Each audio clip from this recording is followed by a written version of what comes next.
Interview with Satyajit Ray.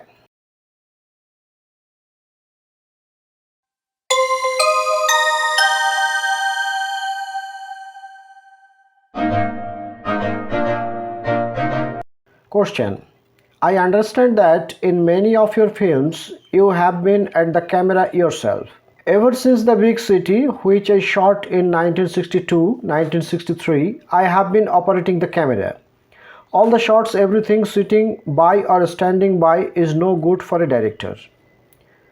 Question. I find that I am not able to both direct and shoot. I find it easier because the actors are not conscious of me watching because I am behind the lens, I am behind the viewer and with a black cloth over my head and I am almost not there. You see, I find it easier because they are freer and particularly if you are using a zoom. Question. Then you operate the camera during the rehearsals also? Yes, otherwise it's pointless. And just before the take, if it's complicated, I have at least 2 rehearsals when I am on the camera to see whether I can actually to do it, whether my limbs will permit it, you see. Question. How do you direct dialogue? All actors are afraid of pauses because they can't judge their weight. You must have the pause before a certain word. Not everybody is a linguist with a great command of vocabulary, so my dialogue is written like that with a very plastic quality which has its own filmic character and is not a stage dialogue, not literally dialogue, but it's a lifelike as possible with all the hems and haws and shuddering and stammering. Question. You shot Pather Panchali in synced sound? Yes, absolutely, because it would be impossible to dub with a non-actor. Absolute disaster. I have tried it and it does not work. Page number 3. Question. How do you dub? No system. We devise our own system so that it sounds right. It conforms to the original speech. You have got to memorize it. You must know your lines. Question. When you go into the sound studio to dub the final cut, do you try to reproduce exactly what the actor has said in the picture? Absolutely, but sometimes I try to improve, not much dialogue and no crowds watching, because even whispering could create an enormous noise that ruins your track. Question. Were people of that village cooperative when you began that first film of the Apu trilogy? Not in the early stage, no. They were fairly hostile people there, but we got to be friendly. Page number 4. And finally, because we were there for 2 years off and on, we got to be very friendly with them. Question. Did you make Pather Panchali on a 4:1 ratio? No, that's the only film where I had scenes that eventually didn't go into the film. Some scenes were not finished. The first 2 or 3 days work wouldn't cut at all. The later I sort of disciplined myself. You learn while you work, you learn quite quickly.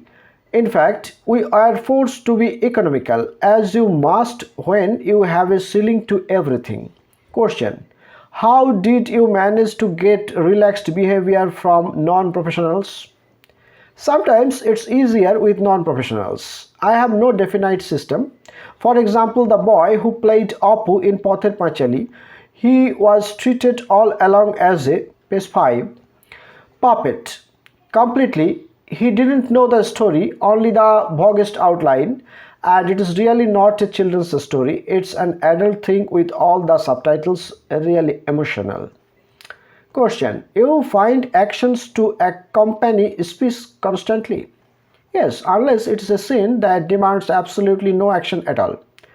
I felt that in Bicycle Thief, not with the boy so much as with the father. The boy was amazing, absolutely incredibly good. Particularly the last scene where he walks down and holds the father's hand where he is crying. Question. Why did you desire to work with non-actors? I felt safer with non-actors, but there are certain types of stories and films that you can't think of in terms of non-actors at all. Page 6. Question. Did you direct Durga, Apu's sister, in Pather Pachali in this highly controlled, disciplined way? Much less than the boy. Oh, she had great natural talent, the girl. I told her what I needed, of course, because always you have to tell the actors what you need. Do you rehearse? Not very much. Question. Do non-professionals lose their spontaneity in repeated rehearsal? Not necessarily. If you are having 15 takes, it gets the performance worse and worse. Almost inevitably it gets worse. If the second take is not an improvement on the first, there is bound to be a third take. But I never let the takes continue. Page 7. If I can help it. Question. What kind of test do you make in casting? I don't make any. Generally, screen tests are something that we don't waste film on, except in certain circumstances, because a girl would look right but then something would be wrong with her speech or gait. Then I would want to see what she looked like in front of the camera, and so there would be screen tests. Normally, if it's a small part, I don't bother, but just the looks and then a couple of hours spent in the room sitting and talking. That does it usually. Question. In shooting Pather Panchali over a period of 2 years, did your actors start acting rather than being pure non-actors? Page 8. They were not all amateurs. There were a few professionals in the cast, but we had great worries about the old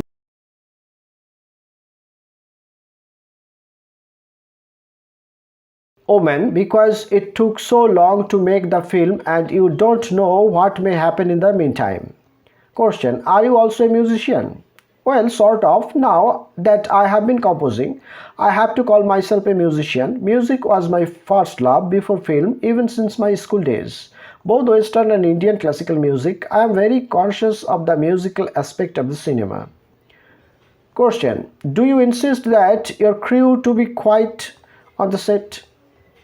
Yes, I have done that because sometimes a little flippancy or somebody's part, I would sort of ask him not to be. Page 9. Question. Was your family related to Tagore's? Not related. My father knew him very well. My grandfather was a close friend. Question. The Bengal cultural renaissance has presumably been to a great deal to you. It certainly seems to me a very significant period, although it doesn't to some of the younger generations now. Question. What were you doing just before the war? I was in Santiniketan then. I left the day the Japanese bombed Calcutta. I heard the news on the radio and felt I was much too cut off from events. I wanted to be in Calcutta. My mother was there. I left the middle of my studies because I knew that I would go in for commercial art, not fine arts, which I was studying there. Page 10. Question. I would like to know what partition meant to you. Well, I considered that my life was not directly affected because although my original home is supposed to be in East Pakistan, where my grandfather was born and my father lived for some time, I never lived there myself. Question. What kind of films did you see before 1947 or so? There were fewer films in those days than now. Question. When did you first feel that it was film you are going to make? It had been growing, but about 1946 or 47 I felt that I had to make a film. Before that I had of course illustrated an edition of Pather Pachali, and the book had attracted me as a possible film source. Then about 1947 I started the Film Society, and in 1948 I developed a page 11 new hobby. I was writing scenarios of films based on books which had been acquired already for filming. Question.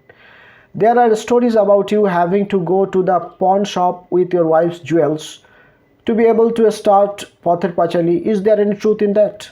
It's true. For 1 year I was trying to sell the scenario, to peddle it.